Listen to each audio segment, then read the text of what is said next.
Extension of British influence. Hello everyone. Today we are going to study about extension of British influence, that is from 1765 to 1792. After acquiring the Diwani revenue collection of Bengal, Bihar and Orissa, the British settled down to consolidate their gains. War with the Marathas. The Marathas managed to overcome the crisis caused by their defeat at Panipat and after a decade recovered their control over Delhi. However, the old Marathas confederacy controlled by the Peshwa had given way to five virtually independent states, Peshwa at Pune and Gaekwars at Baroda, mostly at Nagpur, Holkars at Indore, and Sindhias at Gwalior.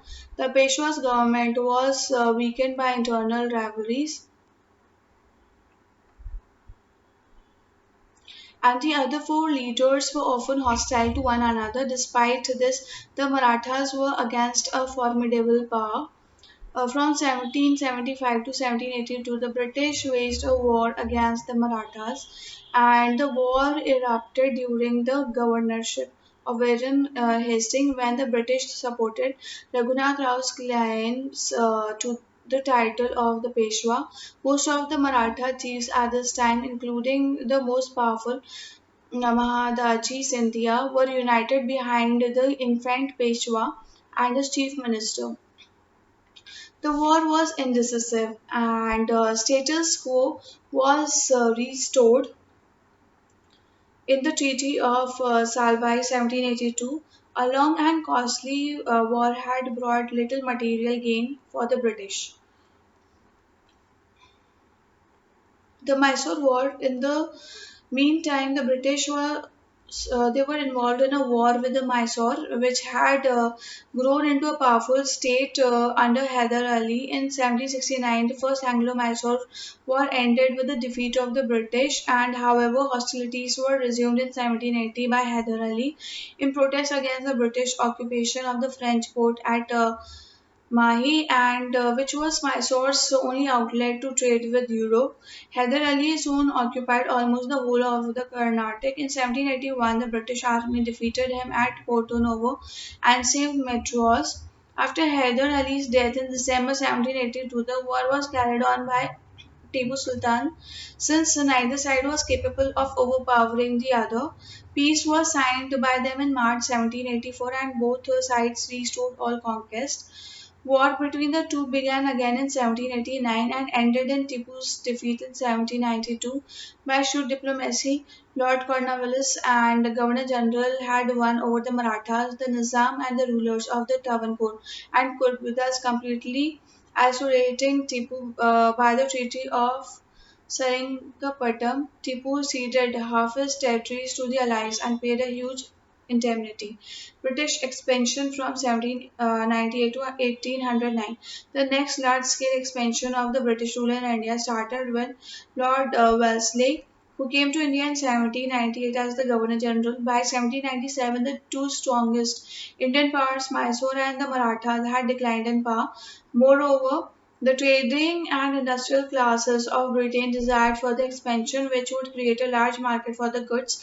Lastly, determined to keep the French out of India, the English wanted to consolidate their hold over the country. To achieve his political aims, Wellesley relied on the system of subsidiary alliance, outright conquest, and assumption of the territories of previously subordinated rulers. Under the subsidiary alliance system, the ruler of the allying Indian state was compelled to accept the permanent stationing of a British force within his territory and to pay a subsidy for its maintenance. Sometimes the ruler quoted part of his territory instead of paying any annual subsidy. Usually, the Indian ruler was also forced to have a British official called the resident at his court. He could not employ any European with the approval of the British, and he could negotiate with any other and he could not negotiate with any other Indian ruler without consulting the Governor General. In return, the British undertook to defend the ruler from his enemies. The system gave the Indian ruler a sense of security against other rulers, but in effect, it meant the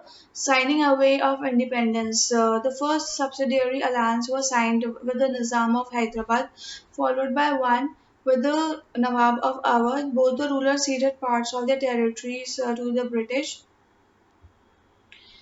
In 1799, Tipu Sultan of Mysore was defeated in a brief but fierce war.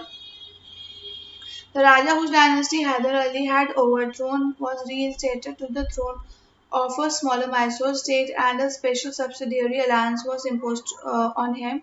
Karnataka, Tanjore and Surat were taken over and their rulers pensioned off.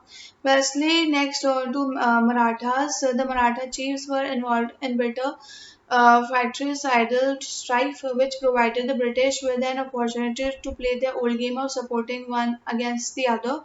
In 1802, Holkar defeated the combined armies of the Peshwas and Scindia.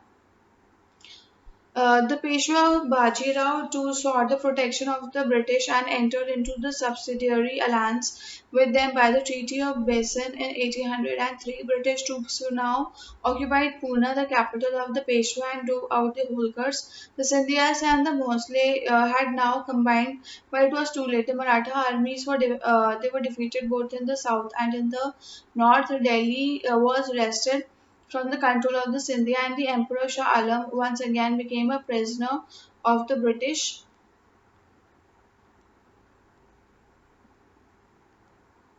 The Marathas had to sue for peace. The Bhosle and Scindia signed subsidiary treaties with the British and ceded large territories to them. Holkar was the only chief holding out successfully when Wellesley was recalled in 1806. The British negotiated for peace with him, and for some years after Wellesley, the British halted their expansion and tried to consolidate their power.